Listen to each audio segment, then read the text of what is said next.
Netcasts you love. From people you trust. This is Twit. Bandwidth for Triangulation is brought to you by Cashfly at CACHEFLY.com. This is Triangulation, episode 258, recorded Monday, July 25th, 2016. Nathan Freitas of the Guardian Project. Triangulation is brought to you by Wealthfront. Wealthfront is a low-cost, automated investment service and the most sophisticated way to invest your money. Whether you've got millions or you're just starting out, visit wealthfront.com/triangulation and sign up to get your free personalized investment portfolio. That's wealthfront.com/triangulation. And by audible.com. To download a free audiobook of your choice, go to audible.com/triangulation. And by Epson's new EcoTank printers. With Epson's line of SuperTank all-in-one printers, you can print thousands of documents without running out of ink. EcoTank is loaded and ready to print when you are. Visit epson.com/EcoTank to find out more. It's time for Triangulation, the show where we get together with some of the most interesting people in technology, pick their brains, and learn. For the next hour, we're going to talk privacy. Nathaniel Freitas is here. He's a fellow at the Berkman Klein Center at Harvard University. He's also, though, a part of something very interesting called the Guardian Project. Nathan, welcome to Triangulation. Thanks, Leo. I'm really happy to be here. Nice to have you. And as I pointed out when you first dialed in, the first person I think who's ever done the show with me standing up. I like it, though. I like it. I've heard, though, that you're not supposed to stand all day, and I felt that myself. So. After a while, yeah, it's hard. Yeah, it's good to alternate. But if you feel the urge to sit down, go get a chair and sit down. I'll be fine with that. It's fine. I'm not standing. I'll just tell you that right now. And we're both wearing Ministry of Supply clothes. I have my Ministry of Supply sweater on for reasons unknown since it's 90 degrees outside. And you're in Brookline, Massachusetts with your Ministry of Supply shirt, and I'm sure it's more than 90 degrees today. Right, and no air conditioning. So this is a real test of the wicking. So tell me a little bit about yourself before we get to the Guardian Project. What do you do at the Berkman Klein Center? Well, I'm a fellow there, which basically means that we are brought together in a group of fellows each year. I've been for a few years to do our own work, right? So we're not coming in to work on other projects or to work with specific professors or programs. We're there to bring our own unique knowledge, our own unique insights and projects, and sort of cross-pollinate with the other fellows, as well as inform research projects that are kind of core to the center. So, this last year was an amazing time to be there with all of the focus on encryption. And, I had a few chances to write something in MIT Tech Review because I was a fellow about, here's top 5 things law enforcement can do to still track, terrorists, bad guys, even if they can't get encryption, right? So starting to get conversations going and just being around amazing people and amazing minds. So as a quick example. I'm so jealous. I mean, what a great group. I mean, you've got Jonathan Zittrain there, Yochai Benkler, really smart people, and it's highly prestigious. I mean, it's right. And Susan Crawford and Zainab Tufekci and Amanda Palmer, right, is there. So it's really is Amanda diverse. Palmer there? Yeah, she was a fellow and she's around. How fun. She's as busy as ever. And there was another interesting fellow this last year, Jason Griffey, who made Library Box, where he hacks cheap little routers and turns them into multi-gigabyte libraries that can be run off a battery. How cool So is there's that? also people that are up and coming, or like myself, who are kind of working in our own niches, and then they bring us together, and I love it. And it's great to, as someone who's a non-academic, to be in that environment. It's really special. What an honor! Absolutely. It's fun to think of Amanda Palmer going from begging in Harvard Square to being a fellow at the Berkman Institute. Yeah, and she has so much to teach us about all of us work about community building, right? Right. It's huge. So before that, you were currently you're still an engineer, hardware engineer, kind of, or? I'm more software. I mean, I grew up around a bunch of engineers, and I think I always wish that I could be better at hardware. But my thing has been software, really. I mean, I grew up with a TRS-80 and a Commodore 64, learned to program then, and then on to 8086s and tinkering in bulletin boards early, and then getting into VAX machines and more serious Unix in school. So I've just been in the programming, and I kind of hit the Java era right on. So it's been Java, mobile Java, Android for me. So that's my thing. But I mentioned, I worked at Palm, so I do enjoy getting into physical things that people hold instead of sort of just virtual websites. Which brings us to the Guardian project. For a long time, I think people assume, and I think they're probably somewhat correct, that I have come down on the side of not worrying about privacy, of being open, of saying, well, by giving Google and Facebook our data, we get something great in return. But I've also, every time I say that, of course, people point out all the risks involved. And as we see more and more forceful government intrusion into our lives, and frankly, the prospect of governments, not only our own, but all over the world, becoming more authoritarian, it does kind of raise in my own mind the issue of, well, what am I really giving away, and what am I doing? I've always used PGP or GPG for email, for signing and encryption if somebody wants to send encryption to me. And I like the idea of having an encrypted way to do messaging, so I've used encrypted messaging as well. But increasingly, I'm starting to look at, it's coming today, I just ordered a new little Linux server for my house so I can run something called Sandstorm. Which great. We run it at Tor. I'm sure you're very familiar with the idea of your own personal encrypted cloud that's designed with security in mind, security first. And now I'm but I realized as soon as I did that, I'm going to, kind of try to secure my home computing, that I'm still carrying around the world's finest espionage device, my smartphone. And they're really, you could try, I guess you could use a Firefox phone or Ubuntu phone. It's not the greatest experience. I want to be able to use really nice hardware. I really like Android, but I'm wondering, is it just inevitable that if I carry a smartphone, I'm giving away all my privacy? Well, there's a few ways to kind of tackle that problem and take back some ground. And I, as with everything, there's balance. I have a family. I have, needs of connectivity and communication that are kind of very everyday, right? I need to use Amazon to buy diapers. I don't have time to do something better right now. And by the way, that's okay. That's great, right? You're not going to abandon. And they know, and Amazon knows a lot about me and my diaper buying habits. Big deal. But my wife and I use an app that I, helped incubate and develop called ChatSecure to do all of our communications, right? And ChatSecure isolates all of your data from any other app. It uses encryption on the phone. It doesn't use your existing contacts. It, keeps all of the data encrypted end-to-end using off-the-record encryption. And so I know that my wife and I have a completely private, intimate, I can say anything, I can put anything in there, and no one else will know it. And there's it's not just sort of a geeky thing. It's like this freedom you feel like I really can say anything to this person who I should be able to say anything to. And apps like Signal are fantastic that way as well. And it was also the reason that, I brought Tor to Android through the app Orbot, which I started developing 6 years ago. Say, look, I know this is not going to be, a hacker's dream, the most secure, lockdown thing, but you know what? I will use Chrome browser for a lot of things, and then I use our Orbot with something like Orfox is the Tor browser. And so this allows me to browse some things where, look, I don't need to log in. I don't want it to track me. I want to just do searches, and I can do that. And so the smartphone is actually nice because people are used to running lots of different apps. And so it's not a huge deal to say, hey, can you put Signal on? Can you put Orbot on?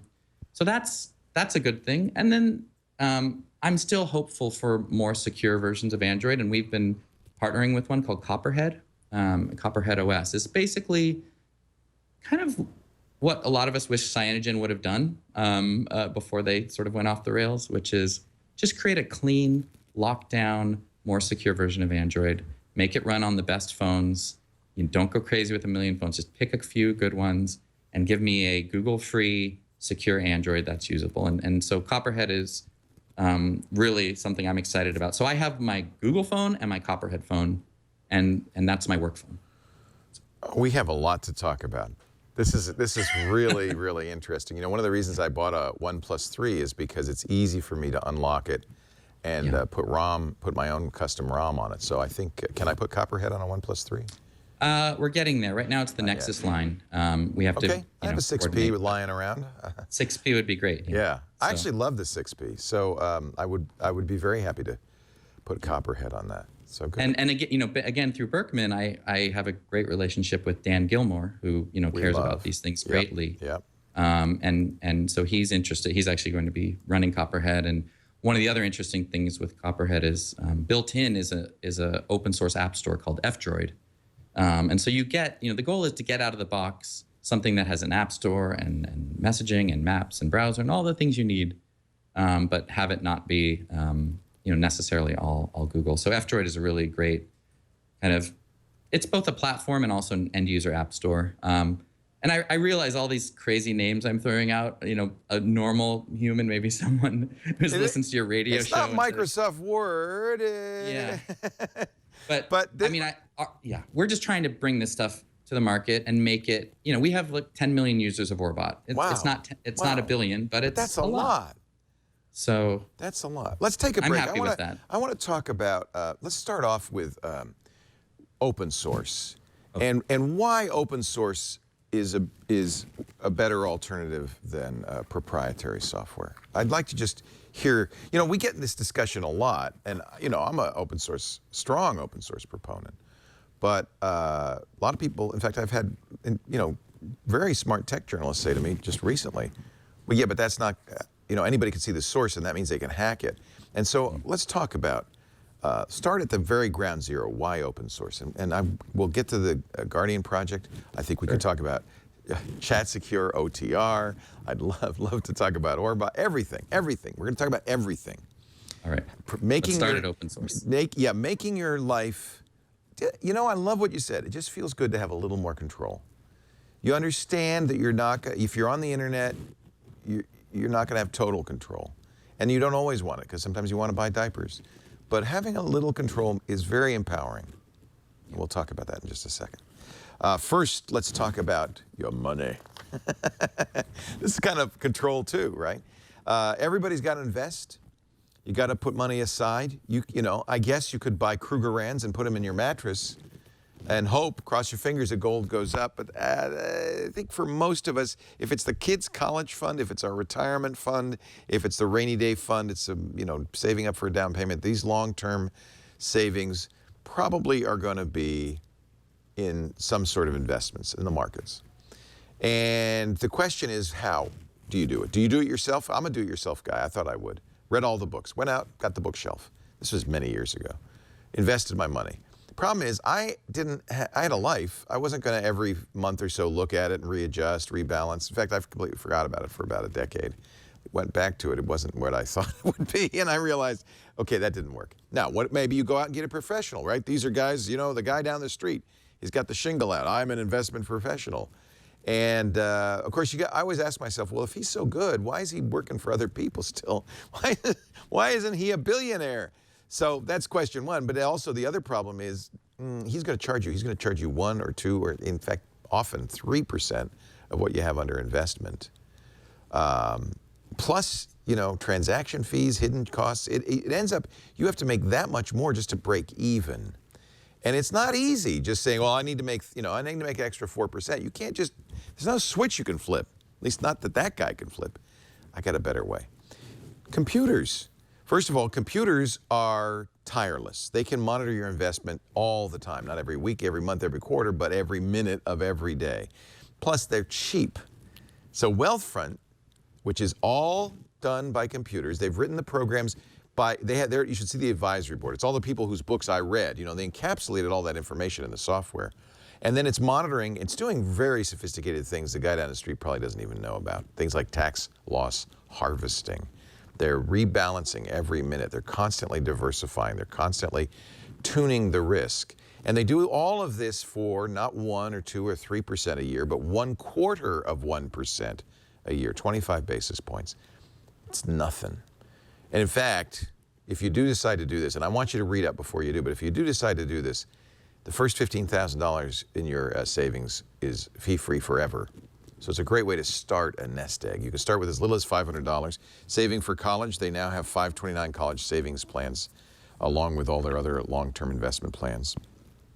Nobel Prize-winning academic research, the best investment practices, and it's very easy to get started. In fact, if you go to wealthfront.com/triangulation, you can go through the questionnaire they'll ask you before you invest. It's very short. They've really tuned it to get in just a couple of questions the idea, you see there, right there, there's a little bit of it, the idea of what your risk aversion is, what your time frame is, things like that. It makes it very, and they'll quickly generate a sample portfolio that's yours to keep free.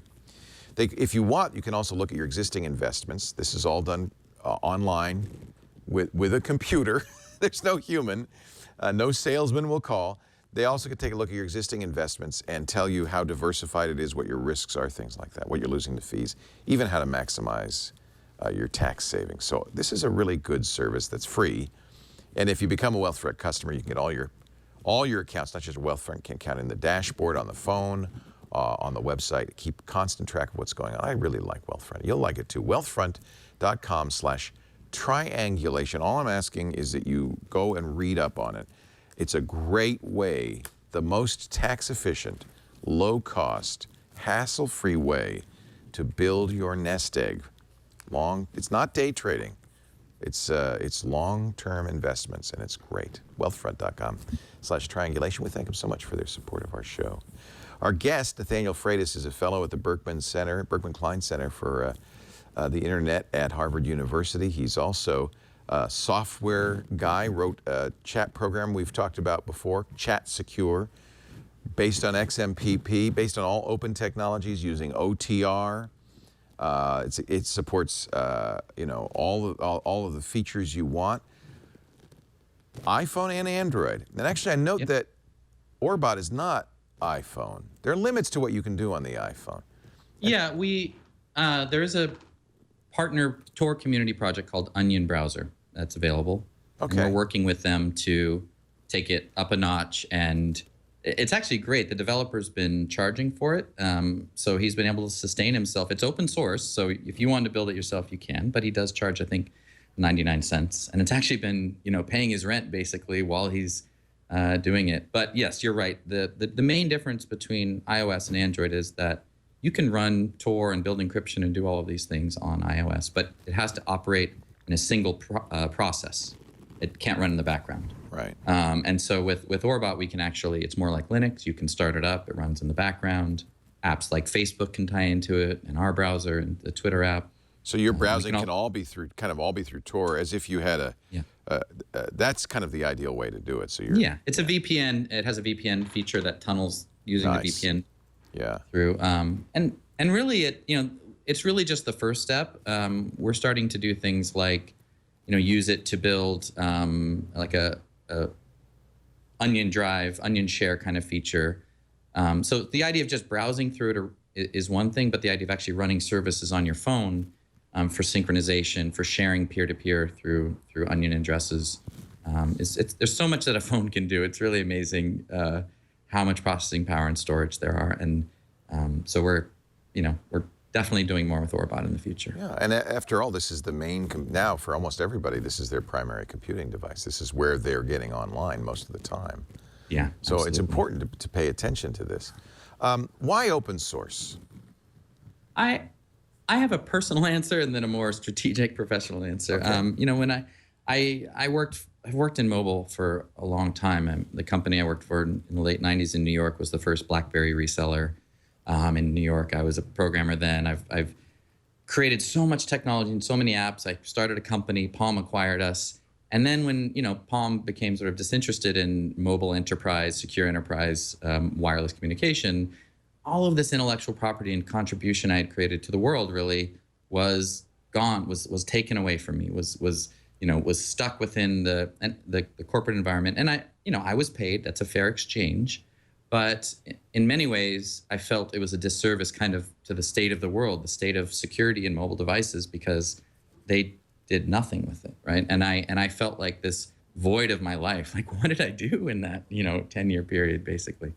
So I sort of vowed never again to write code that was closed source, or that I couldn't get an open source license to reuse elsewhere. So it's more about what I want to do with my life and how I want to contribute. I think the second piece is that what we're finding is, obviously through things like GitHub, it's not just open source, it's also the community aspects of open source, right? And the collective building of things. So with the modular nature of programming, with social networks like GitHub essentially allowing you to find, what's the best code for this? What's the best code for this? And then it really just accelerates the process for building new technologies, so that we're not all reinventing the same routines and functions and methods over and over again. And so that's key as well. And then on the security front, the idea of security by obscurity, it's this weird intuition people have, like, isn't it better if we keep how we're doing security secret? Because then I have to figure it out first. And that's just so misaligned from the actual science of the way this goes, which is, even if your adversary knows how your encryption works, it still has to work. They still can't crack it even if they know how it works. And so the ability for open source technology to be transparent when it comes to security, and be audited and be shared and reused. So technologies like PGP, off-the-record encryption is key. And now, the axolotl, now libsignal protocol from Moxie and Trevor is key. That's the one that WhatsApp and Facebook are now exactly. using. Well, and it's the new gold standard. Yeah. Everyone's people are, So that right there shows both that, this is what we need to change. Like, I'm not creating a startup. I'm trying to influence the world to veer towards a positive direction on security and privacy. And so is Moxie. And, we had 6 years ago, we both started tinkering around with Android, and I went kind of the Tor route and he went the messaging route. And it's amazing to see the impact that he and his team have been able to have. I mean, a billion people got end-to-end encryption instantly. Like that. Isn't that amazing? It's so cool. What about something like Google's Allo, which, is it a mix of open source and closed source? And Google uses open source throughout their applications, and they give back as well. And so does Facebook. And so does Square and Twitter. And it's this just, rich universe of coding capabilities out there, like the Go programming language, for instance. So Go is also a key new technology when it comes to security. For instance, Go and Rust and these kind of languages that don't let you screw up in the same way that C does, for instance. So they're type safe, we call them. Yeah. So so they all give back. Allo, I think, is a mixed bag of I'm still trying to sort it out. We haven't seen it yet, so we don't really know. What about those who say, well, but Apple, they say, I can't look at source code and understand it. I can't look at source code and modify it, but I can trust Apple. I know that they take care of me and they'll protect me, and so I'm going to trust that message is secure because they say it is. Is that a reasonable route for people to take?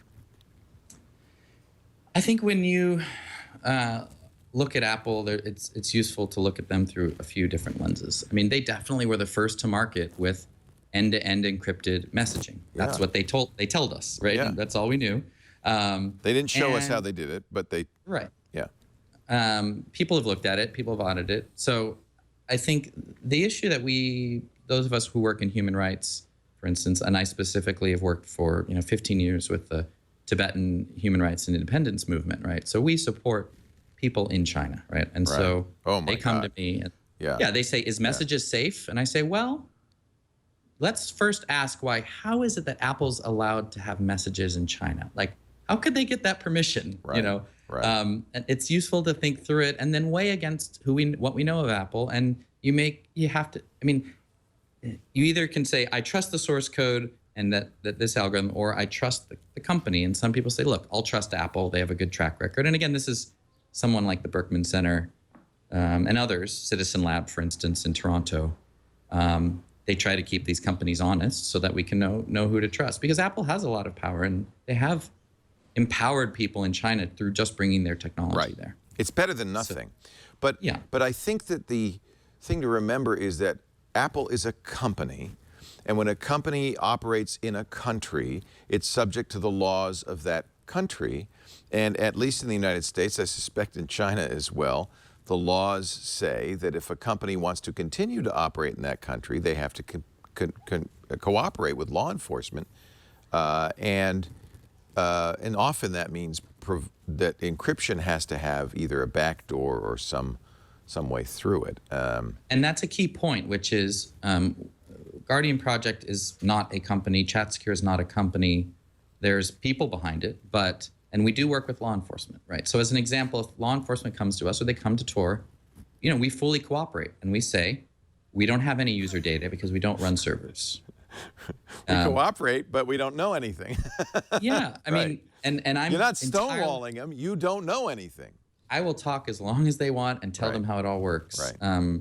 And I did this not to spite my own government, who has all things being equal in the world, not a terrible track record on some fronts in terms of legal procedures. But I did it because it's just the right thing to do. It's like, okay, we're going to build a house out of this kind of wood or this kind of wood. Or we're going to build it on a foundation of sand or... And everything we do is on a foundation of this society that we're in. You cannot turn your back on it and say, well, I don't have any responsibility to society, because everything you do comes from the fact that we are in this society. We don't operate in a vacuum. So I think that that's responsible.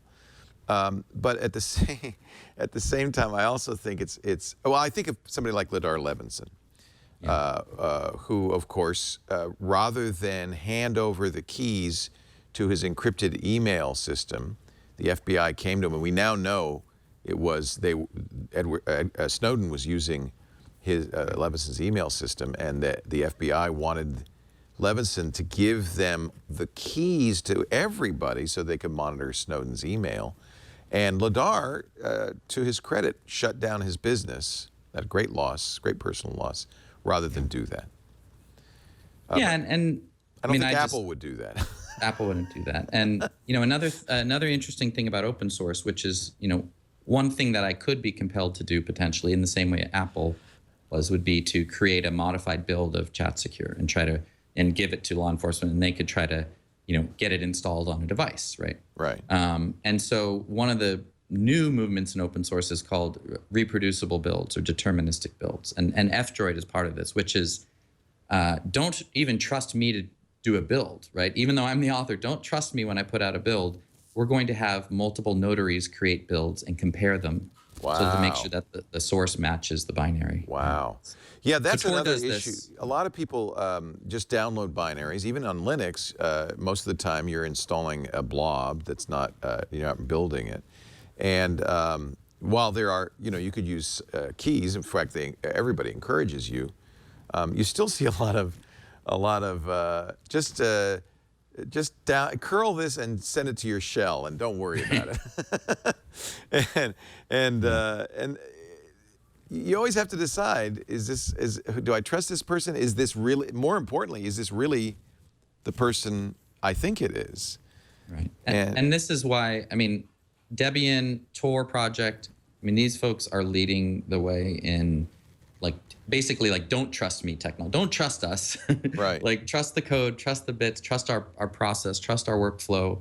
And I love people. I love humans. I'm a family man. I'm not a crypto anarchist at all. I just want us to have great technology that we can rely on, and I want everyone to have it, right? And so I like things that are free and available. I like things that are, work in a way that I can say, yes, we have a process. It's not just you looking at me and shaking my hand, which is a wonderful way to do it if we really know each other. But otherwise, I think, and we want someone like Ladar, who's an entrepreneur and a community builder, to not be put in that position. Yeah.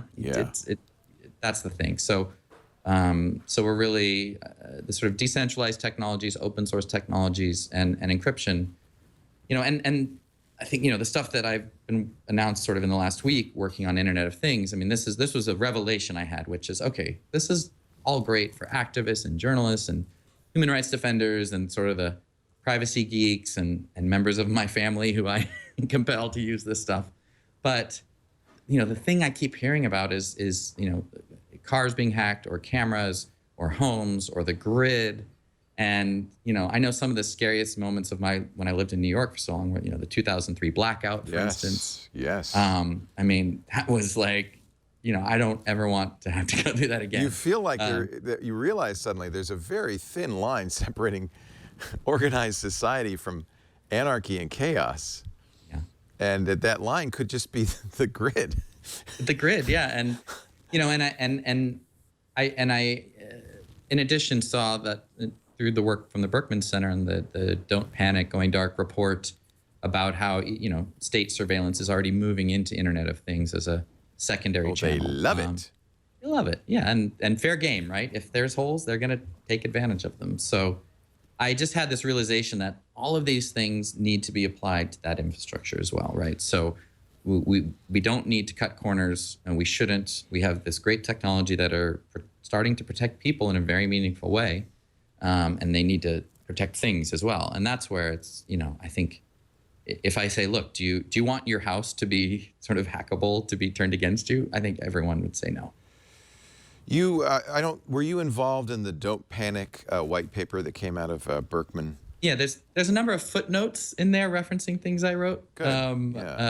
And then, this is the beauty of the Berkman Center is that report came out of many lunch conversations, many fellows hours, many chats about things. And so, I'm proud to support it, and I'm glad I got a few little footnotes in there. The point of it was to respond to federal law enforcement's contention that we're going dark because all of this stuff is encrypted. We no longer can see what the bad guys are doing, and that bodes very poorly for our ability to protect our shores and enforce our laws.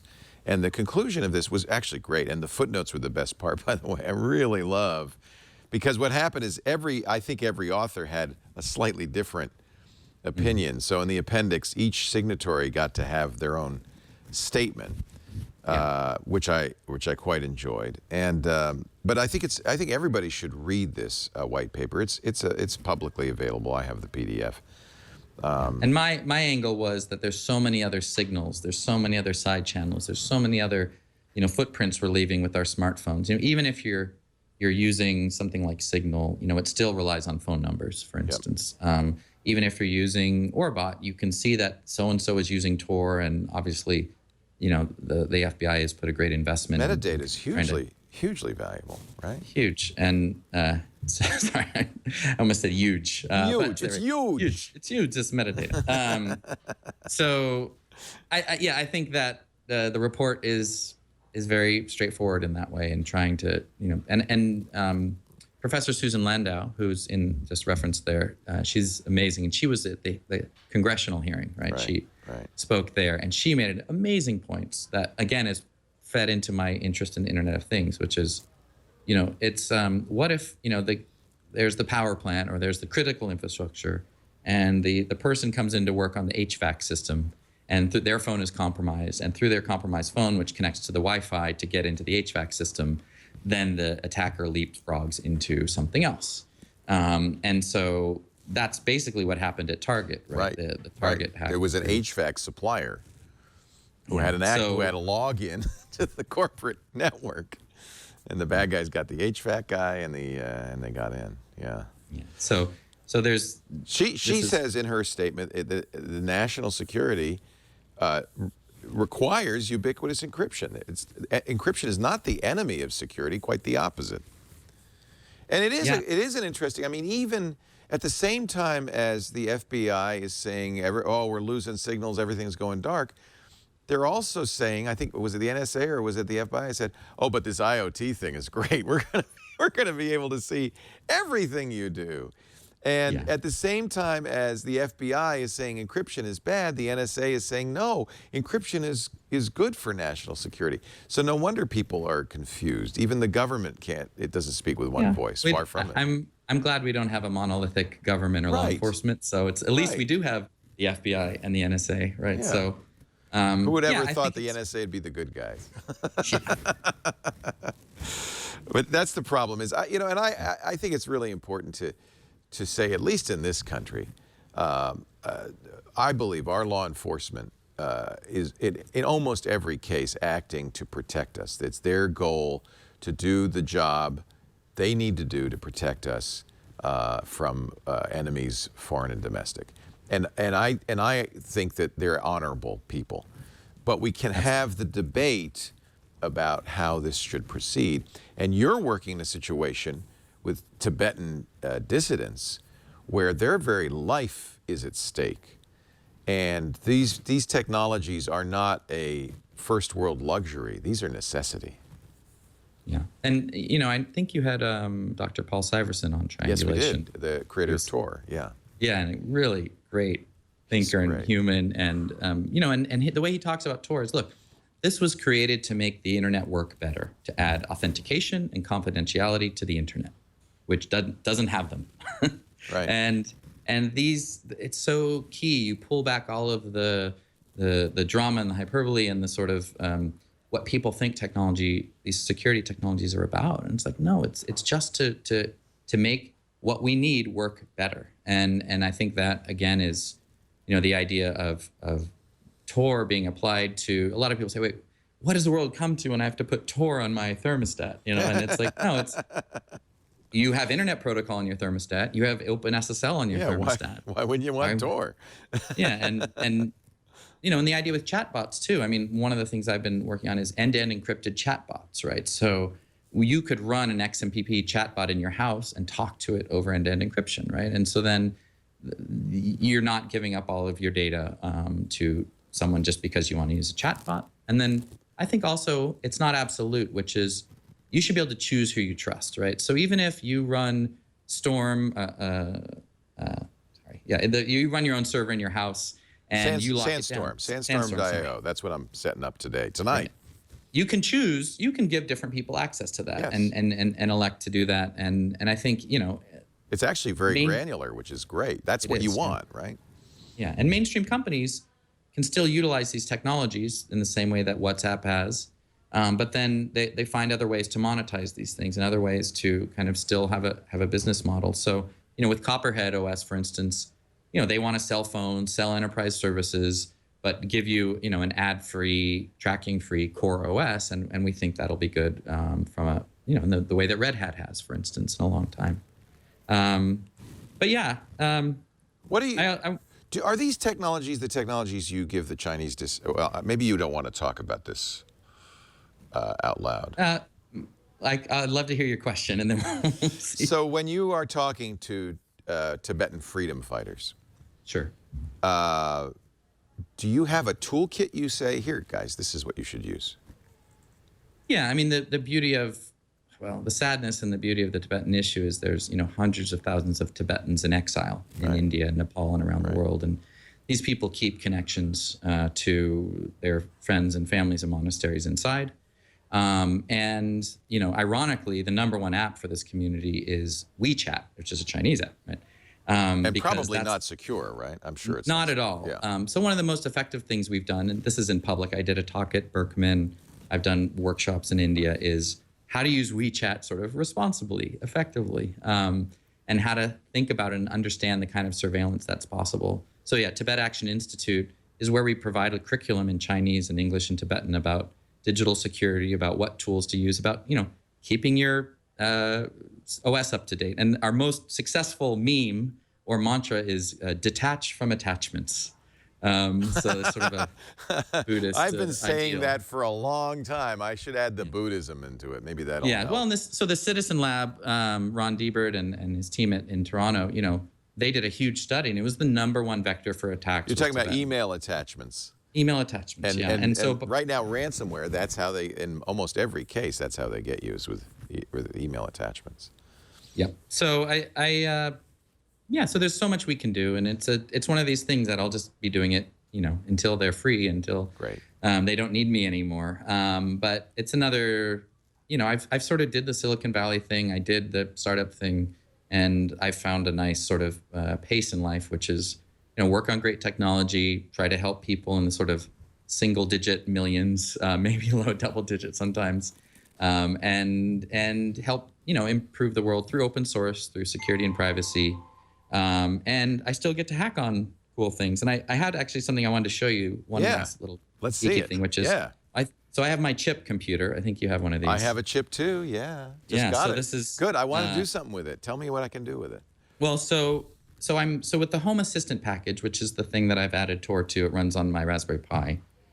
They have a ODB2 port, like logging component. Okay. So this is an ODB2 Bluetooth thing for $20. It's like the automatic, right? But it's just $20. Okay. And then I put this in the car. This is going to happen this. It's funny. I just got a Tesla and I can't really use mine. So good. I have a free ODB2 attachment as well. There. And then because the chip has Bluetooth, you can pair with it over Bluetooth. Yeah. And then this is going to run Tor in my car. Oh my God. And tunnel to my Home Assistant Smart Hub over Tor and synchronize the ODB logs. So instead of sending it to a third-party server in the cloud unencrypted, and it, by the way, includes location information, everything. Everything, yeah. How you're driving, you send it to a secure personal cloud.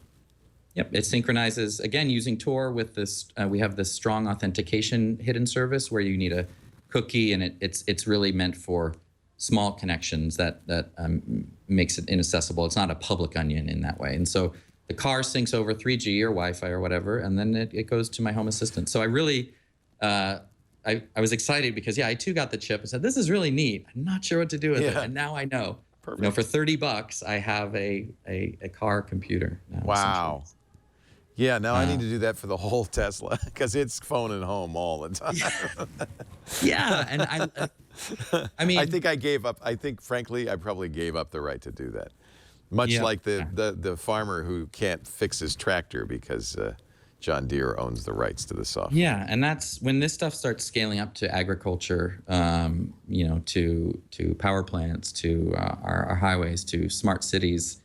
I'm hoping now by interjecting some of these ideas, by creating viable proof of concepts, by releasing how-tos and small bits of source code, by creating apps like Chat Secure and Orbot, that we're impacting things in the right way. Inch by inch. Inch by inch. And I've found a way to do it and make a life and have have interesting things happen around me. So and you're doing it for your kids. Yeah, I mean, honestly, it changes your perspective for sure. And and even just thinking about what to share with and who to share and how you want their world to be. So my daughter does have a Raspberry Pi 2. She's 6. So that's her computer. And that was a great moment where I was like, all right, she's off to a good start. That's my new little advocacy project is when you're anything from 8 to 12 says, I want a computer. Say, great, I just got you a Raspberry Pi. Good luck. Have fun. I'll give you a screen, keyboard, and mouse. Don't worry about that. And now you have a computer. There's Minecraft on there. Did you notice that? Oh, and there's you could play with it, see what you could do. What a great, man. What would we have done if we'd had a Raspberry Pi running Debian in our bedroom? Well, I'm looking at my Commodore 64 that I had when about that age, or my TRS-80, and at least that was something. It had basic. I had a modem. Maybe I shouldn't have had a modem at that age, but I did. We're talking to Nathaniel Freitas. He is the creator of Chat Secure, a secure chat protocol, Orbot, Tor for Android or web, a private web browser, and he's at the Guardian project. We're going to talk more about the Guardian project. And I have some questions about Tor because, well, I have the conception, I think a lot of people do, that it's slow and it's not completely anonymous. So let's talk about that when we come back. Sure. In just a second. Our show, Triangulation, brought to you by our fine sponsors. We always thank them because it's expensive to do this. I love doing this, and I think we're doing an important job talking to the people we talk to and bringing you information about technology.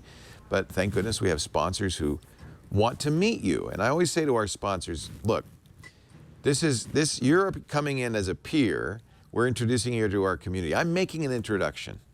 So I would like you to meet audible.com. Now, I have a feeling most of you know a lot about Audible. Most of you are probably Audible subscribers. But if you're not already, man, a world of great audio entertainment awaits you. 250,000 books. It is the audiobook store. Not just books, by the way. College courses, language courses, get the whole Pimsleur series, comedy performances, old-time radio shows. It's just an audio bonanza. But I always focus on the books because it started for me when I became an Audible customer 16 years ago. I was in the car a couple of hours a day, 3 hours a day, and listening to local radio podcasts weren't available then. I was really it was not a good thing. And I I'd get home and I'd try to read a book and I'd fall asleep. And I felt like I haven't read a book in years. Audible came along. Suddenly, I'm getting 2 or 3 hours of reading a day. It saved me. It saved my life, and it filled my brain. I like to alternate fiction with nonfiction. I love science fiction. Audible has a huge selection of science fiction. They've even done a great thing with their Audible Frontiers program, bringing back classic science fiction that was never recorded from people like Robert Heinlein and Isaac Asimov and Frank Herbert. Man, they're Dune. You can get all the Dune books in Audible. That'll keep you busy for a year. And the thing about an audiobook to understand, if you like science fiction movies, when you're listening to Dune, it is so much better than any movie ever could be. And look, by the way, this is what they call a kind of a dramatization. It has multiple voices, which really helps you understand who's talking. This is the best Dune movie ever made because you're making it in your mind. This could be yours free. All you have to do is go to audible.com/triangulation. The idea, I think, is Audible realizes a lot of people go, well, I don't know, am I going to enjoy an audiobook? Is it for me? So they want to give you your first book free. Audible.com/triangulation. What actually you're doing is signing up for the Gold account. That's a book a month, basically. But you also get the daily digest of the Wall Street Journal or the New York Times as part of your subscription.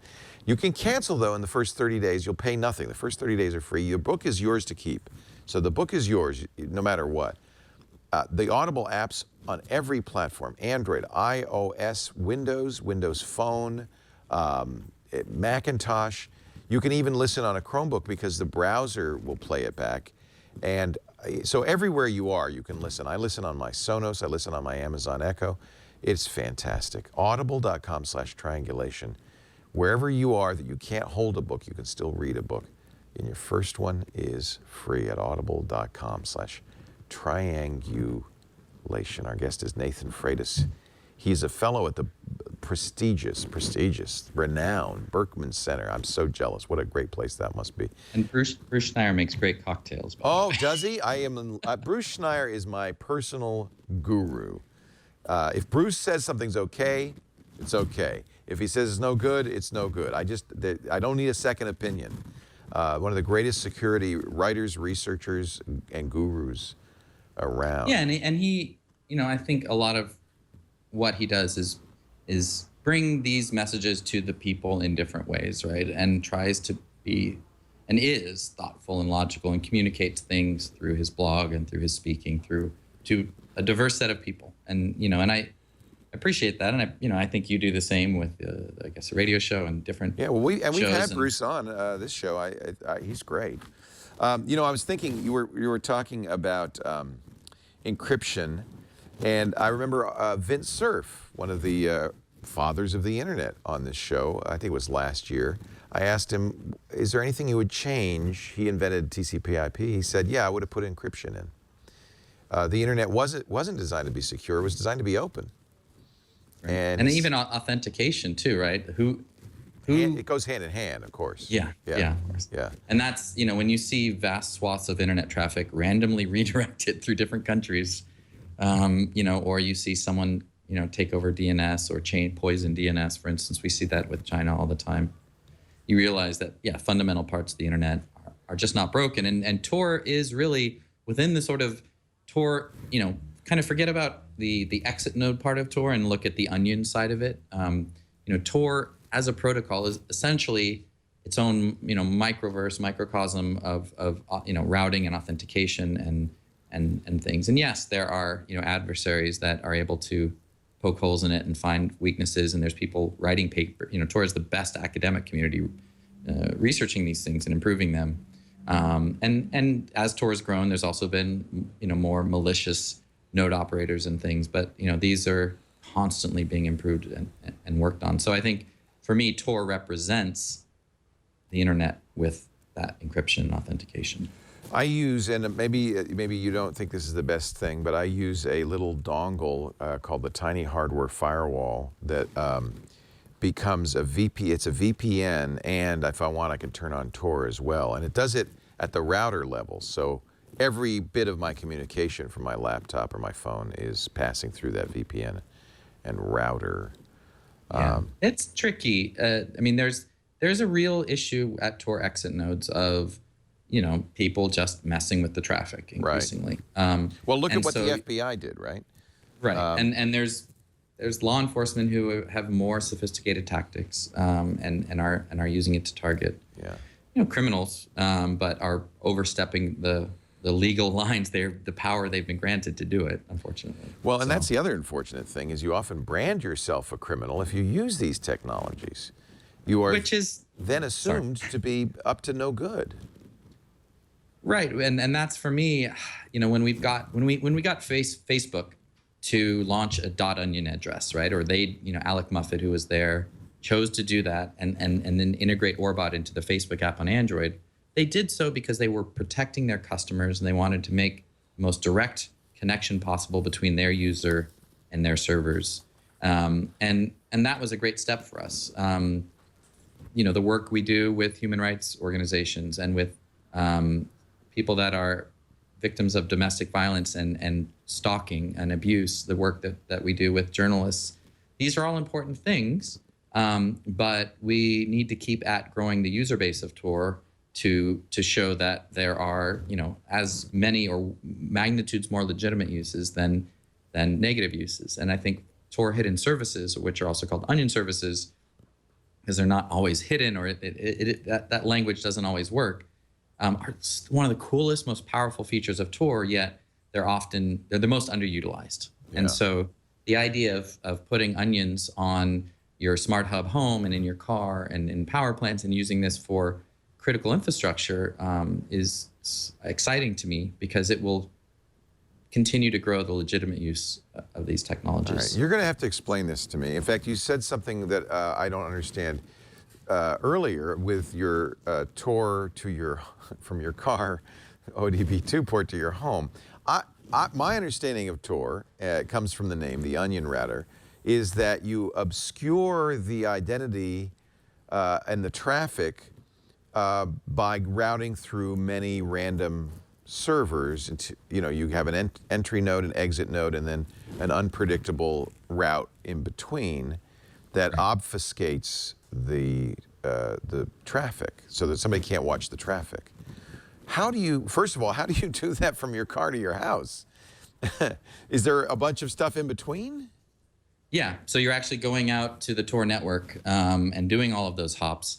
And both sides are. So first of all, in my house, I'm running essentially an onion server. It's a .onion address putting my HTTP server into the onion namespace so that you can route to it without leaving Tor, right? So that creates that same hop circuit, but instead of doing it to exit, to go to a plain text internet website, it creates an onion address that is in the Tor network.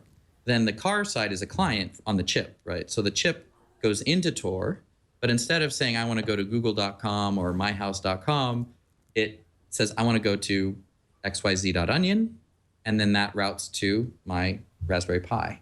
So you can do essentially peer-to-peer Tor traffic through the .onion system that never leaves the Tor network. And you're controlling the exit and the entry node, basically. Yeah, an onion service is a specialized and exit node that only goes to one site. Right. So, and then doesn't this slow it down though an awful lot?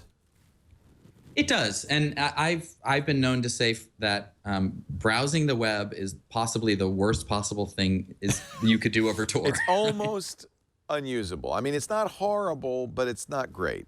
It's gotten much better in recent better. years. Yeah. And there's actually a funny thing. If you use Tor browser, because it restricts so many third-party cookies, sometimes it's faster than the normal web. Yeah.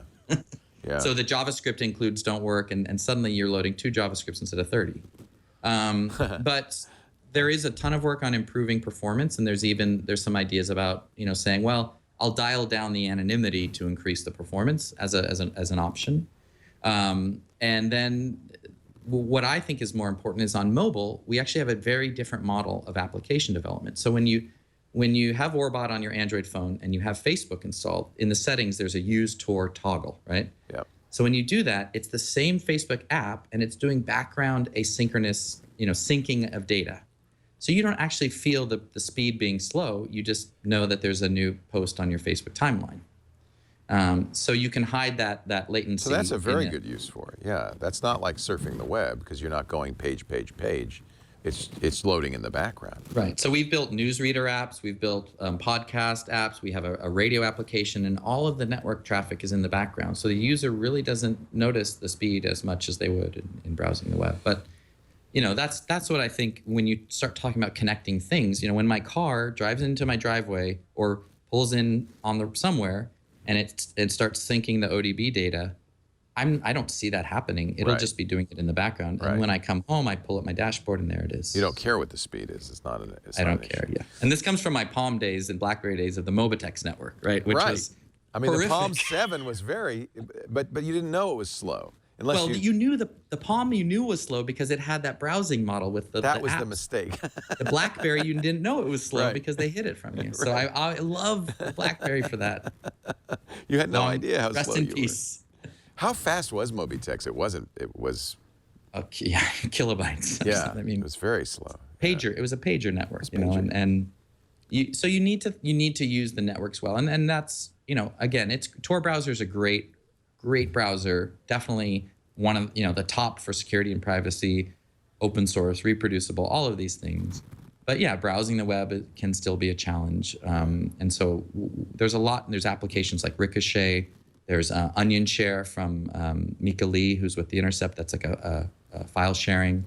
There's a lot more things coming that are of this route. And I think moving beyond the web and making the web anonymous is also very, very hard. But again, props to the Tor browser team because they do a really honorable job there. That's so difficult. When Paul Syverson was on, I think he said it's not totally anonymous. It's mostly anonymous. It's not perfect anonymity. I almost never use the word anonymity. It's defense against unjust, unwanted surveillance. There you right? go. It makes it harder. And in order to kind of crack it, you'd almost have to be a nation-state actor with many observing points on many different servers all over the world, or co-opt an exit node. But for that to work, you have to be, as in the FBI's sting, going to that particular site. Right. And when I work with human rights activists and journalists, I mean, the adversaries tend to be, corrupt local officials. Yeah. I mean, in Mexico, a big problem, for instance, is, the telephone companies or the internet providers themselves can be co-opted by the cartel or by militia or different people, right? So it's not even the state surveillance. It's like who's running the local ISP, the local telephone company. The same in China that, it's not always this huge monolithic, evil eye of Sauron. Do a trace route. How many hops do you go through on a trace route? And think each of those people has the chance to intercept your data, log your data, poison your data. Right. And we just want to make it harder. And Tor does that by a great deal, except for the most severe of adversaries. And when you're in that level, then it's not the work I do. I'm trying to bring this stuff to regular folks as much as I can, and we're getting there. So I appreciate the chance to spread the word a bit on your show. I asked Phil Zimmerman this, and I apologize for asking you, but it has to be asked, and I think you'll give me the same answer Phil did, the creator of PGP. Aren't you enabling bad guys? The bad guys that I worry about now are the ones who have looked at our infrastructure for our cities. Like I talked about, when the blackout happened in New York in 2003, it was a few years after 9/11, and I lived through that. And that was the first reaction was like, Oh, here we go again. no, like they've taken down the grid, right? Yeah. And we People were know stuck- how vulnerable the grid is to this day. Yeah, and people are stuck in subways, and people are stuck in buildings, and we saw even with Hurricane Sandy, what happened to people there when the phone system goes offline, right? And you know, this is what I worry about. This is what I worry about, the stuff around us in our day-to-day lives. I don't, you know, I'm sad when someone is killed by a terrorist attack, but you know, the numbers pale in comparison to kind of the amount of people that are killed through, you know, obviously other means and other things around us. And I don't want to be distracted by people that seek to make us afraid of things that aren't, you know, there's bigger problems to work on. And this is what I'm focused on. And, you know, and I think, you know, we all need to move forward together. I know we try, it's not about being divisive and saying, oh, law enforcement is bad or so-and-so is bad. It's like, this is our planet and our country and our towns, and we need to all solve this. And encryption, you know, mathematics is a really key thing to life. So this is a very important application of mathematics. And, you know, and I follow a lot of, my own gurus and influencers at Berkman and beyond who think about these things. And I'm on this side, which is, you know, encryption is key. We need it not just for our banking, but we need it for every aspect of our life. And there's bad people out there, and you know, I hope to all sorts of gods that I don't encounter them, and that I can have a long, healthy life, and so does my family. But I'm not going to change my position. And it's a balance. I mean, I think this is what Zimmerman told me, which is, but in balance, you're doing far more good, and that's really the more important thing. And we need this. You must be very gratified that I didn't realize that Facebook was using Orbot for their Onion service. Yeah, that was really a big, cool. Big so I mean, it's, you know, we've got more things to come as well, and there's but like what does Orbot do? I mean, I know I'm looking at OrWeb, the web browser, and then what is Orbot? Well, Orbot is the Tor service running in the background on your phone. It's like Google Play services, but for Tor. You know? It sits there in the background of your phone, and apps can say, hey, is Orbot installed? Great. What port is it on? And then it can connect to it, right? So it's the core engine. And apps are smart enough to do that?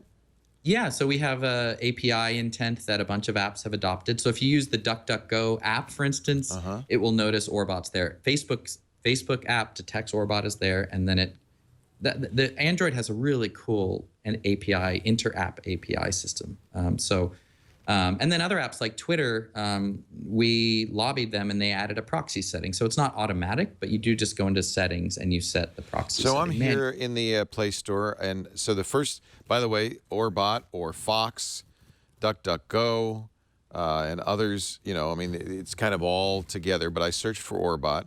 So I'm going to install Orbot. Then what? Then what? in a matter of seconds, you'll be connected. Your phone will be a node on the Tor network. So that's step one. Okay. Right? From there, if you want to use a browser, then you can install. Orfox is our newest one. It's full Firefox. OrWeb is based on WebKit, and Orfox is based on Firefox. So if I use the stock Chrome browser, it's not going to be going through OrWeb. Orbot. Not by default. You can. There's a VPN button in Orbot that'll activate that Android VPN feature. Oh, cool. And then everything will go. And this is all free. Yep, all free, funded by, you know, we get funding from Google, from the, you know, U.S. Government Internet Freedom Program, from Open Technology Fund, from the Knight Foundation, from private donors. So yeah, it's that model of free, which is it's pretty easy. We write reports, and that's how we pay our our funders back. So I just installed it. I don't. Karsten, can you see my phone, or do we not have it over the shoulder? Okay, there it is. So I just installed it. This is what I'm seeing. It says long press to start. Do I just do that first? Yep. There you go. Long press on the giant onion. Oh, it's on. Ooh, how exciting! Now what's happening? It's down. The first time it'll download all the Tor node data. Oh, there you are. You're connected. That's it. You're on Tor. And now, but I have to tell whatever app. For instance, now I could go to my Facebook app, and there's going to be a checkbox that says "Use Tor." We could try it. It's live on Twitter. How confident do you feel? So sometimes you have to like relaunch the app, you know. But let's see if you let's see what happens. Let's see. I'm gonna go to my let's go to my settings. It will be in the settings, the app settings? Yeah, it should be in the app settings. Okay, let's find app settings. Facebook doesn't make this easy, do they? App settings, where we go. And so eventually, if not now, oh yeah, Tor settings. Tor settings, there it is, yep. I never saw that before.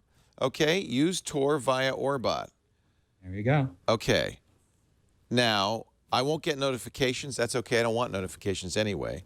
So this means now my Facebook posts will go through Tor, and the loads will go through Tor. And I'm using Facebook.onion now, not Facebook.com. Yeah, I think so. I'm not. This screen usually is quite fast, so I don't know why. Yeah, well, you know how that is. This isn't your fault. This is probably something else. But yeah, so they essentially lock down the Facebook app to reconnect over the Onion. They turn off notifications. Now, obviously, if I post something on Facebook, my Facebook friends are seeing it. Sure, it's not about anonymity. It's about ensuring your routing to Facebook is confidential between you and Facebook, and it's authenticated and encrypted. That's what this is. And then now the other thing I'd want to install is the browser. Orfox is the best one. Yeah. Okay. And I make now one of the nice things on Android, you can make that your default browser. You can't do that on iOS. Yeah. Or not, right? So I keep Chrome as my default because there's so many. We're still dealing with things like the Cloudflare CAPTCHA and some of the issues that Tor has with exit nodes and people blocking Tor. So I have certain sites I go through in Orfox, and I have certain sites I go through in Chrome. Now I have an Orbot notification that is showing me the routing. Yeah, I love that. So I'm going through France, the United Kingdom, Netherlands, Latvia, and Moldova. There you go. What the what? I'm hiding these. Now, on the home screen, you can actually choose on Orbot. There's a drop down. So if you want to go through US or Germany or Iceland, you can make that happen. Now, is my traffic encrypted as well? Yeah. Inside the Tor net, when you enter the Tor network, it depends. If you're using HTTPS, right? It's always encrypted in the Tor network, but whatever you put into Tor comes out the same. Yeah. So within all those hops, Moldova and wherever, that's 100% Nobody in encrypted. Moldova can see my stuff, right? No, they just see packets flowing. We have thousands of volunteer servers in the Tor network that are distributed around the planet. In fact, I think I'll run a Tor node once I get my server up with my Sandstorm. I might as well run it. Can I run my Sandstorm through Tor as well? Absolutely, yeah, 100%. Yeah, you could. The same technique I use for the Raspberry Pi and the Home Assistant router is so you set up an Onion. Yeah. You turn on hidden service authentication, which gives you this cookie, and then you just add that cookie into whatever browser you want to use to access it. That will mean even if someone knows your Onion, they can't route to it, which is pretty cool. So it would stop any sort of DDoS, that sort of thing. So that's cool. Yeah. So I'm gonna have a dedicated address for my home server, and I'm going to have HTTPS. I'm going to have SSL security. Right. So that's going to be secure. If I use Tor, then the endpoint is anonymized, or the external. Matt, I know you travel a lot, and you go to different places, and you're always on the road. And so think about now I can use that server privately. Right. And so when you're somewhere, I don't want to pick on China because they're not as much the boogeyman as well, they get. I'm going to be in St. Petersburg. How about that? Okay, there we go. So what a lot of modern routers, sort of great firewalls or security things do is every time they see a new IP address or a new domain, they say, that's interesting, right? And they file it away. And then later you'll get crawled, right? You'll be inspected. What ports are open? Oh my God. What is this server? Maybe it's running an out-of-date version of Linux. Let's try these attacks. Let's try turning it into a bot, right? And so that may not be a hacker. That might be a nation state. That might be a nation state. It might be a mafia size. These guys are very good. Yeah, it's automatic. When I think of the Great Firewall now, I think more, and I'll get a little, hacker culture. There's sort of the Matrix idea of, these little squid kind of going through the network and with their feelers looking for things, and it really is that automatic. We see this in our work. You put up a new IP, it's scanned. Look at your logs, folks. I run an SSH server, and every day a Chinese site tries to crack it. Every day. So if you ran that over a Tor with the Onion and this hidden service authentication, they can't even route to it. So there's nothing to scan. Bingo. Bingo! I love this. Well, one of the things I want to do is replace Evernote and put all this stuff. My life is in Evernote, and I would like to put that on my own private server. Now, even better, I'm sending it encrypted to the server, and the server can't be scanned. Right. That's what you want, I think. That's what you want. And especially it's what you want for, I mean, it's one thing for us to talk about our data and kind of be at this level of awareness about information. But when you're talking about the camera that's watching your living room, if you have one, I don't know, your thermostat, your car. Well, I wish I could put my Amazon Echo through it, but I guess that's... Yeah, and well, I mean, I think what I'm hoping is that we have lots of interesting conversations with many people, including Amazon, who say, we do care about our customers. Yes. Just like with Facebook. Facebook said, we are tired of countries, of places either trying to impersonate Facebook, blocking Facebook, messing with Facebook traffic.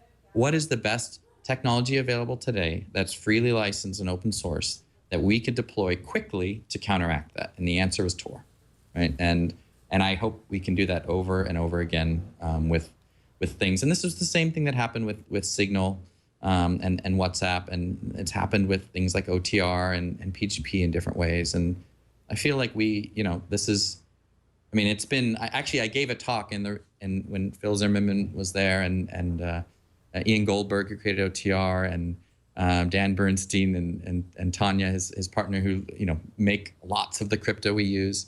And I said, people have been working on this stuff for 20 years at least, and I know people roll their eyes when you say things like PGP, but the foundation has slowly been laid, and now it's viable and it's possible for these things to go mainstream and to protect something that may be more important than our email, which is our home.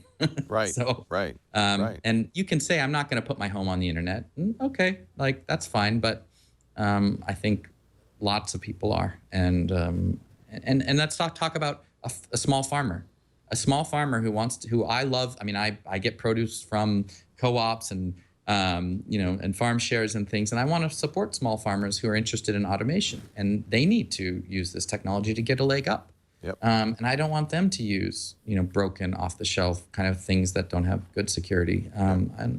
So my kids' school, where they have to put cameras for security, right?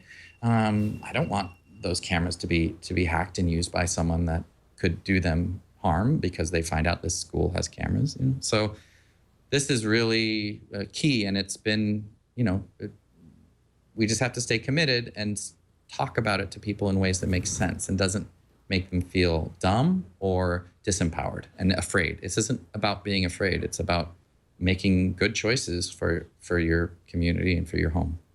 We need to make it easier. We need to raise awareness. I think you're doing both. We're talking to Nathan Freitas of the Guardian Project. We're going to wrap this up in a second. I'm going to ask for your action items here so all of us know what we need to do next. But first, a word from our sponsor, Epson. Epson, I like a company. I always look for companies that look out for their customers. And Epson's doing something that I think is kind of heresy among inkjet printer manufacturers. They're making printers now that are cartridge-free. And, the old story was, oh, yeah, you buy the printer, it's cheap, and then they get you in the cartridges. And there's nothing worse, right? You're in the middle of a print job, and now you got to run to Staples and get a new cartridge. I always would have boxes of cartridges in my house, so that didn't happen. I don't have to anymore. We just got the new Epson EcoTank ET4550. This is one of many printers in their line. EcoTank ET4550, like many of their EcoTank printers, uses the Precision Core technology. That is their very high-end industrial print engine that Epson's brought now into the consumer and small business space. 40 million drops of ink a second, crisp black and white, vivid color.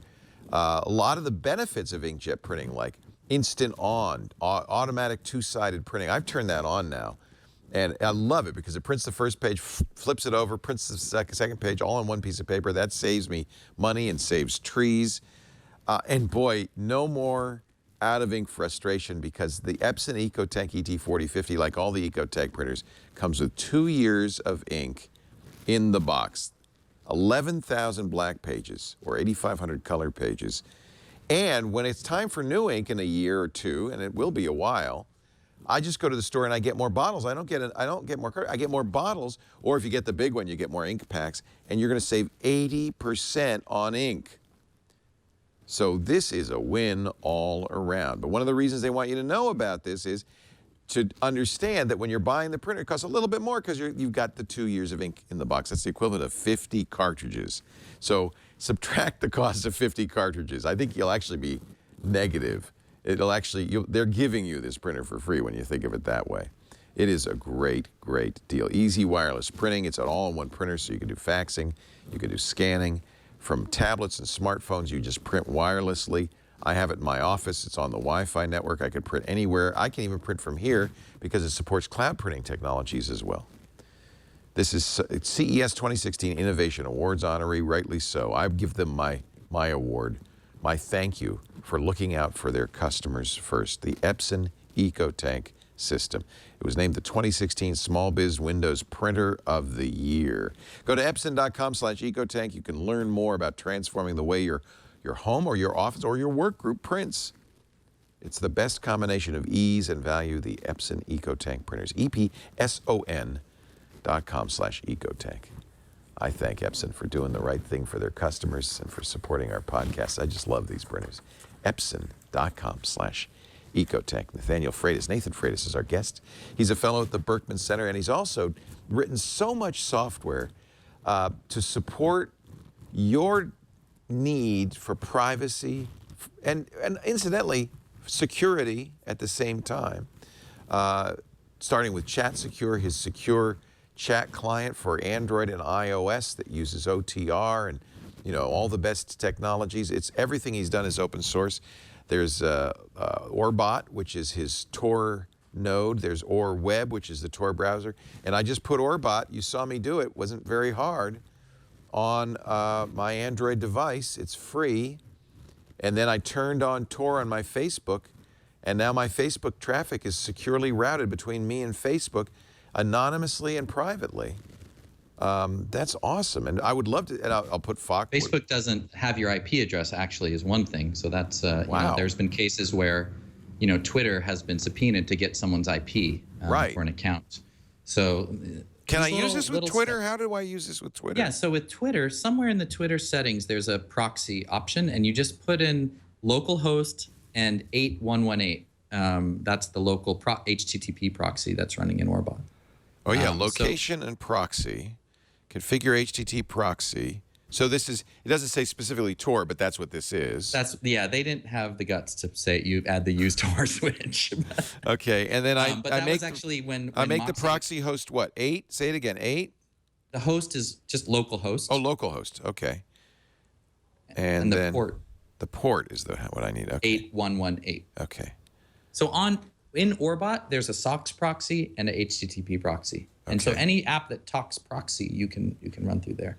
I did want to say, I have been a big part of writing all of these things. Obviously, I have a great, awesome team and community of people. Of course, it's a project. Chris and David on Chat Secure and Hans and on F-Droid and the Tor. I mean, what I love about Tor is there's this really strong core that is just focused on what's sometimes called little t Tor, right? It's the daemon, it's the kernel. And they just make that better, right? And then you have the Tor browser team who's just cranking away on building a web browser, which is really hard. And then they open up the possibility for someone like me to come in and say, I love smartphones, I love gadgets, I love these crazy things that maybe you would never think about putting Tor on, but I'm going to. And that's made me part of the community now for over 5 years. So, but really just building on the backs of giants and working in a community. And again, the open source question, I mean, I'm really happiest as a small business owner, essentially operating this great kind of incubator entrepreneurial setting to where I can bring funding in to help work on these things. But I still write a ton of code, so that's not going to change. You don't get to sit in the corner office in this world. So. Besides, it's fun. I love it. I mean, there's a video of me on YouTube from when I was 8 programming an Apple II. Oh, that's neat. Let's see if Carson can find it or something. Oh, that's great. We'll find it. Carson's very good at that. Yeah.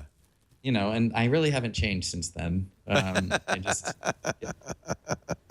What do you code in now? Rust or Go or?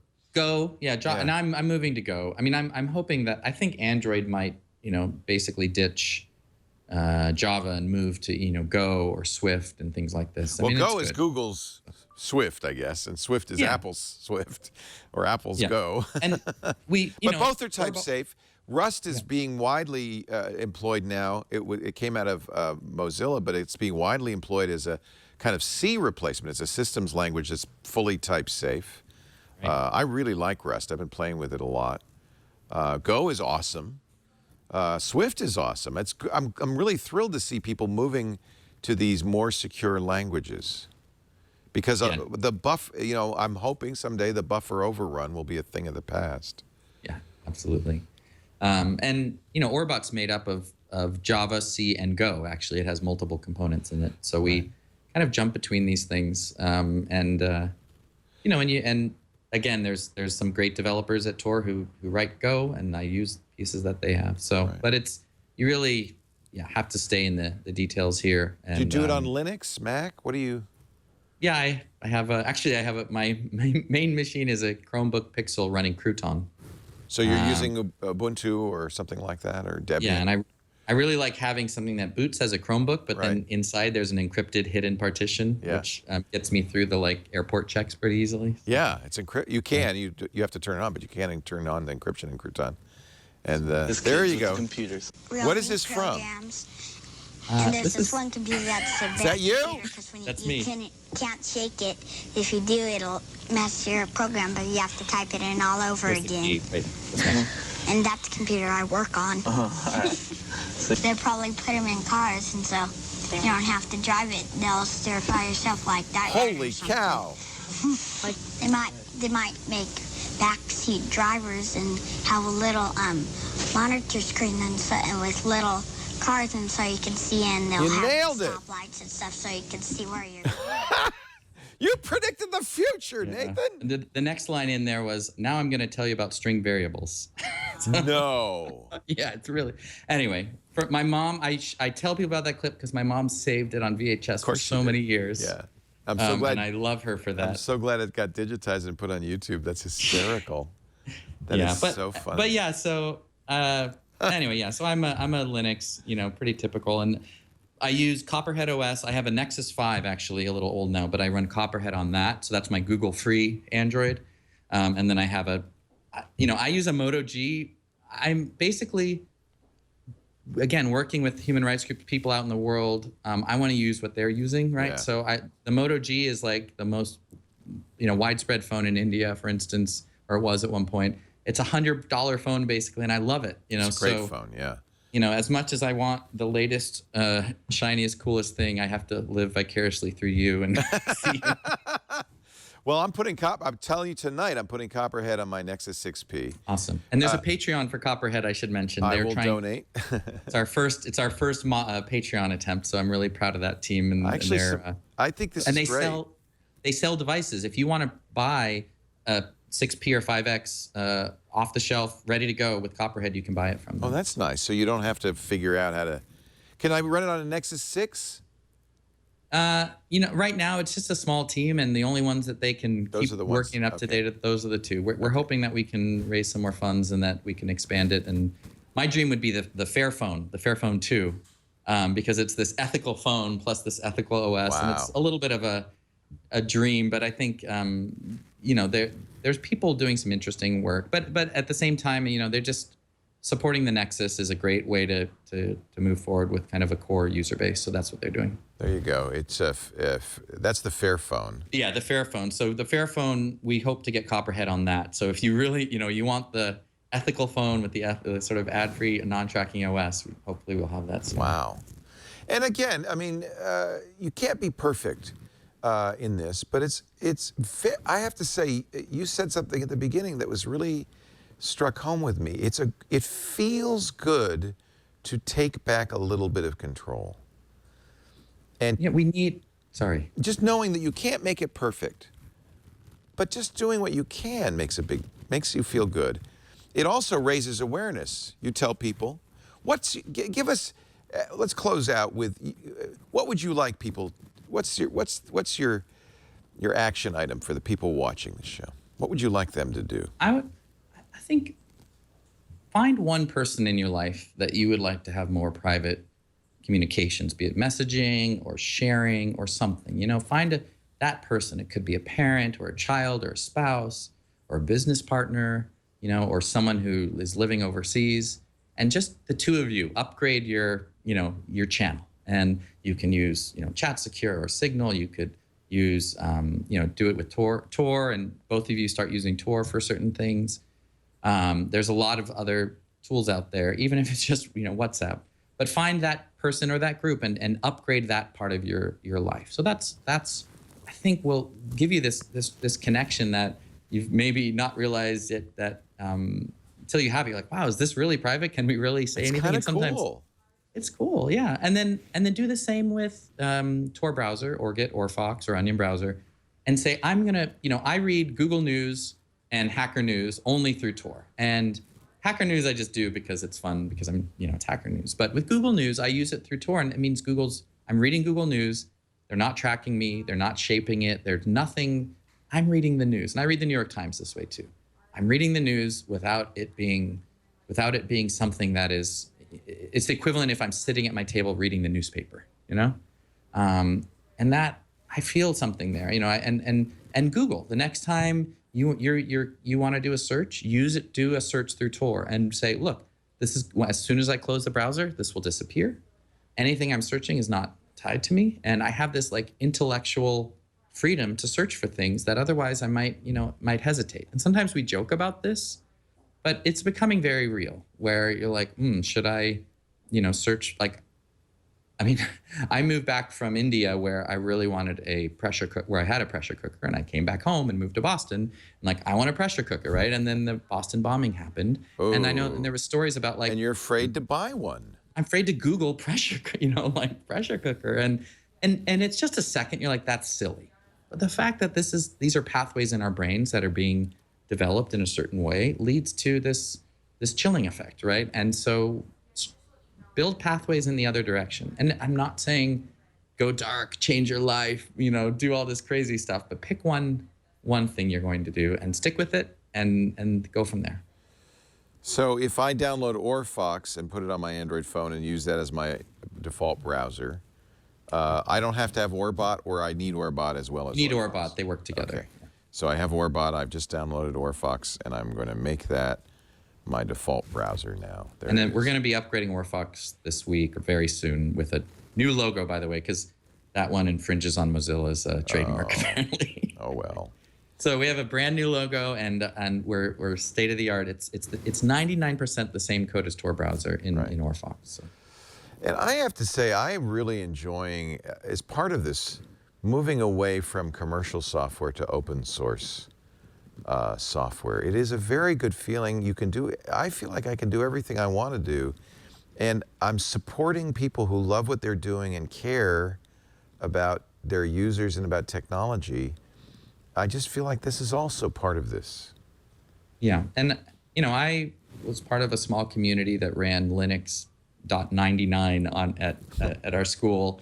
And it seemed like this cool, crazy thing we were tinkering with, and now it runs the planet basically. It does, thanks to Android. Yeah. Yeah, and I see something like the Home Assistant project, which you should really check out if you haven't. Home-assistant.io, and it and that's a really beautiful, well done smart hub that's open source and runs on a Raspberry Pi. And I do know about it because we've set it up. Yeah. And it can't be disabled by the cloud, right? It can't be tracked, and they have so many cool components. It just we made a video with my intern Casey, who's super smart but doesn't kind of tinker with the stuff normally, and it just took him a few minutes to get it running, and it found my Chromecast and my Roku, and it discovered things and had this beautiful user interface right off the bat. It's like, wow, this is open source.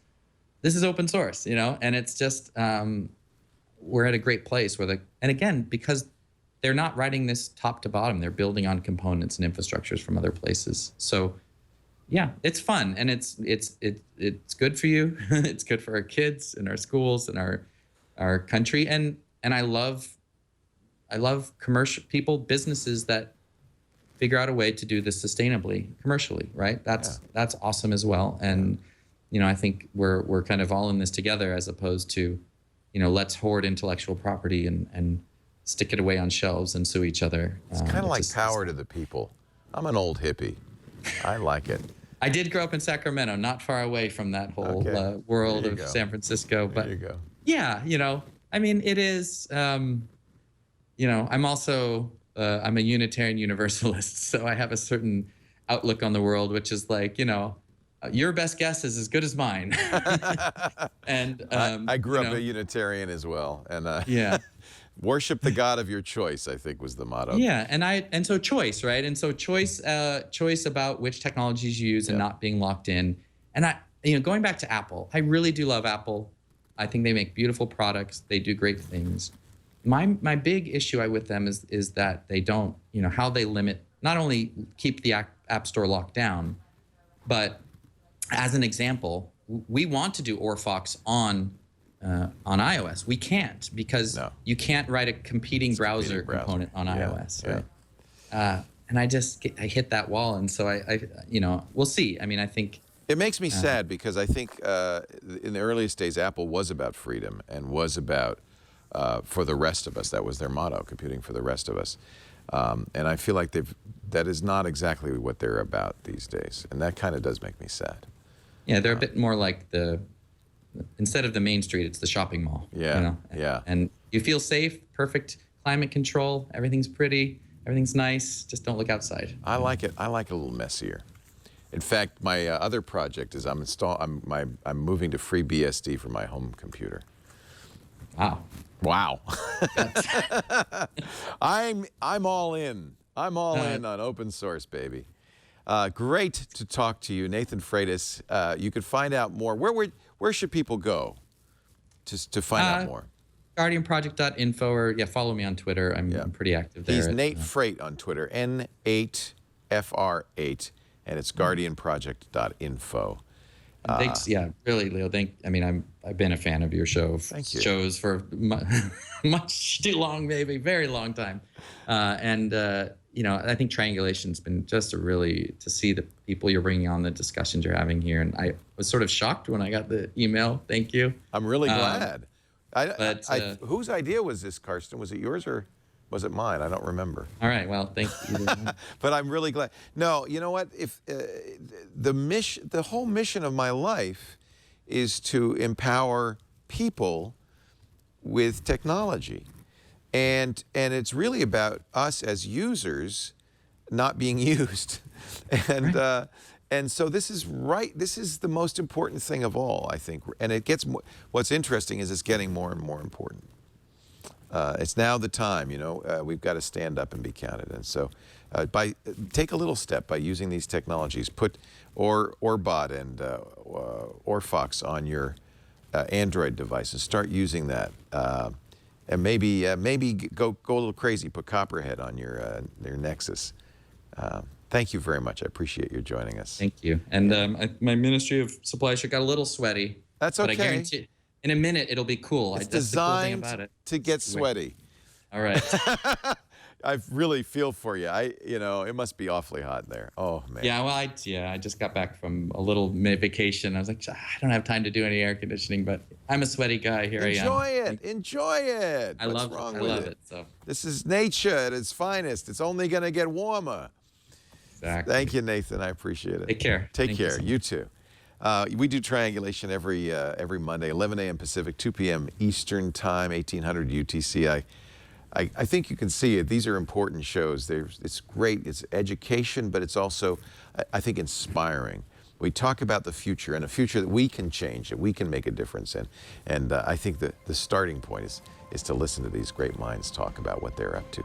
I'm so glad you were here for today's show, and I hope you'll come back next Monday and every Monday. Subscribe. It's the best way to do it. We've got Twit apps everywhere. You can use those. Use iTunes, your favorite podcast app, or go to our website, twit.tv/TRI. Thanks for joining us, and I'll see you next time on Triangulation.